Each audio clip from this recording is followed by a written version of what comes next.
want to make sure you understand the graphical framework that's used quite extensively in Chapter 11 on moral hazard.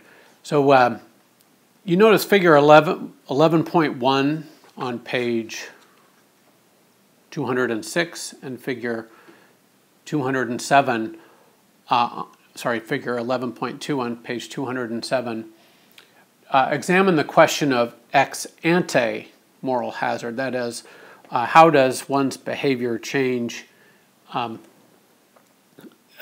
with and without insurance when it comes to thinking about risky behaviors that might end up in adverse health conditions. They talk about hang gliding, but then their example has to do with eating cheeseburgers, which of course are fatty and not great for your heart.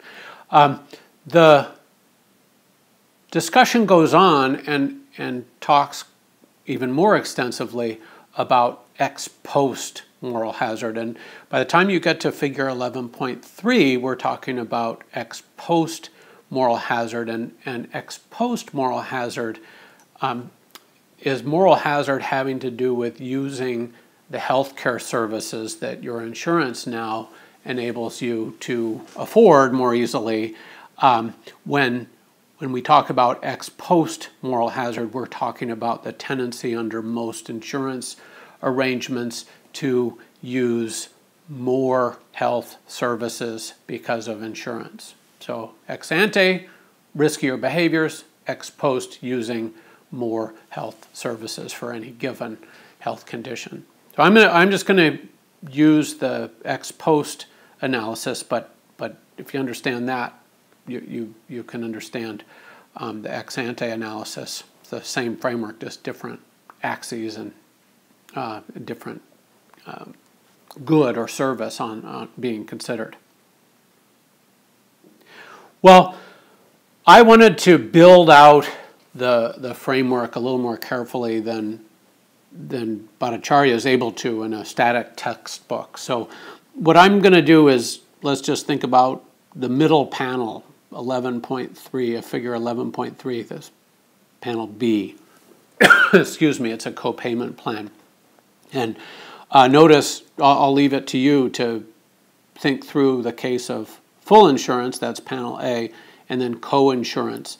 Co-insurance is when the insured party pays a percentage of the costs incurred, but a co-payment, of course, is when there's a flat fee associated with using the service. All right, well, what we're going to do, we think of medical procedures. One abstraction, one assumption that we're going to use to simplify our analysis is that we're going to think about healthcare services in discrete units. And of course, that's an abstraction because, a doctor's examination when you're presenting with a sore throat is different than the doctor's examination when you're presenting with itchy eyes or a clogged up ear or whatever. And obviously these things are not homogeneous, but we're going to assume that they are.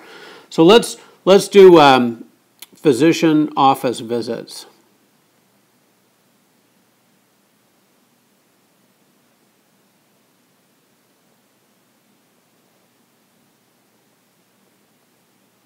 And we could talk about medical procedures, we could talk about MRI, we could talk about all sorts of medical services, but I've just chosen physician office visits.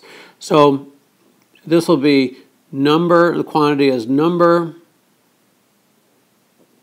of office visits per week, say, in some small town. And then price would be dollars per visit.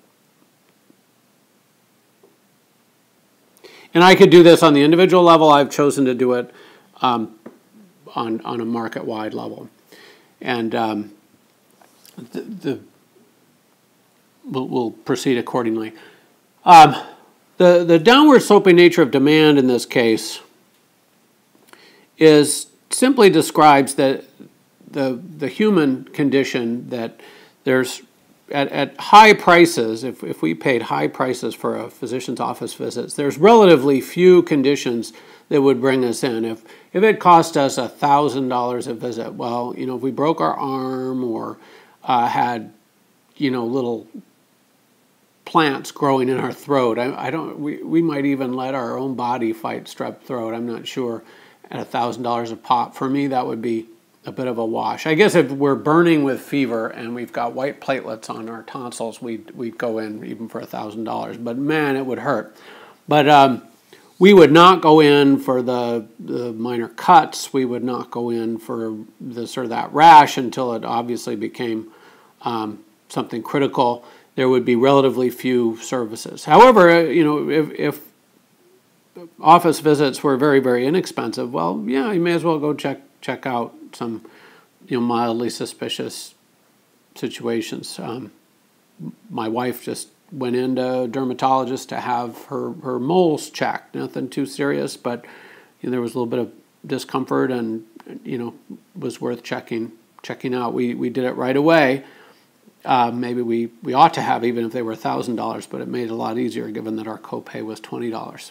So we have this downward sloping demand curve. Remember chapter 2, that chapter talked about what the precise nature of the slope of the demand curve for such things was.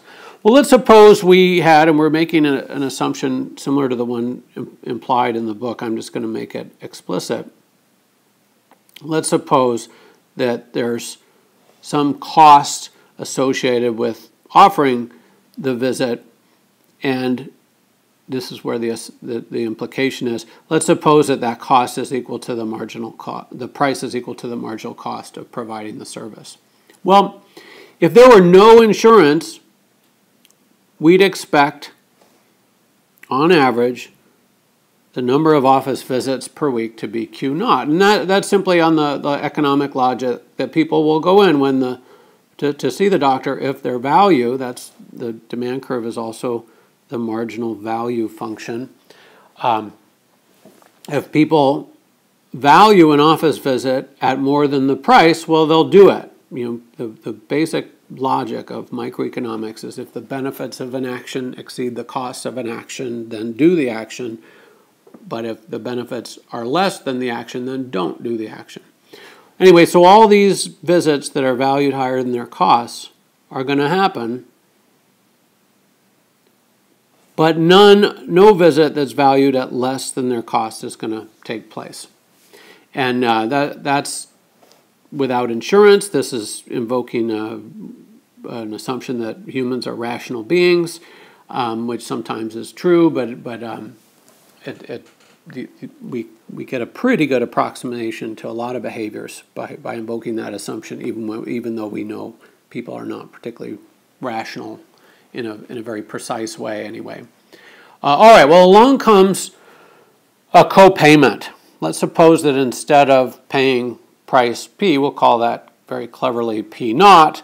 Let's suppose that instead of paying price P, we paid, let me pick a different color, we paid price P1. Well, by the same logic, the quantity now, given that people are paying out of pocket P1, well, they're going to go in when their benefits exceed P1, even though the social cost per visit is P naught. So what we get is, when we have copays, we get an increase in usage. And remember, chapter 2 is all about what the nature of that increase in usage looked like. And so we get more usage. And what's more, there's what we call in economics a deadweight loss associated with this excessive usage. And they label it social loss. In most textbooks, that would just be called deadweight loss. Anyway, the logic behind that social loss is that, notice that for each and every procedure after Q naught, so we'll just look at this, Q naught plus 1, the very first procedure after Q naught, notice that the cost of providing that procedure was greater than the benefit received from that procedure by this vertical distance that I've got in heavy blue there. Well, that's the waste associated with that first procedure after Q naught. These resources would have been valued elsewhere in the economy at P naught, but they were diverted by this policy into the healthcare sector and provided only whatever that level is. We'll call it marginal valuation of the Q naught plus 1 office visit. And then if we counted up that waste, the excess of cost over value of every office visit after our optimum, we'd get this shaded blue line, and we call that deadweight loss, or our text calls it social loss. Either one is fine. And of course, the steeper this demand curve, the smaller that loss is, the flatter, the bigger the loss is. That's the discussion in Chapter 2, has to do with just how flat or steep is this curve. But there's clear social loss. It is not that these extra, we'll call them excessive visits, provided no value. The value of those visits collectively is the area under the demand curve. Each vertical distance is the value of that associated procedure, value of the first, second, third, fourth, fifth, sixth, etc. If we counted them all up, we'd have the area of this curve. So there was some value. It's just that the costs were the rectangle whose base is Q1 minus Q naught here, and whose height is P naught. That's the total cost of providing that services. So the excess of costs over benefits for these excessive services, that's just waste. That's resources that were attracted to this sector because of the policies in this sector that would have been valued more highly elsewhere.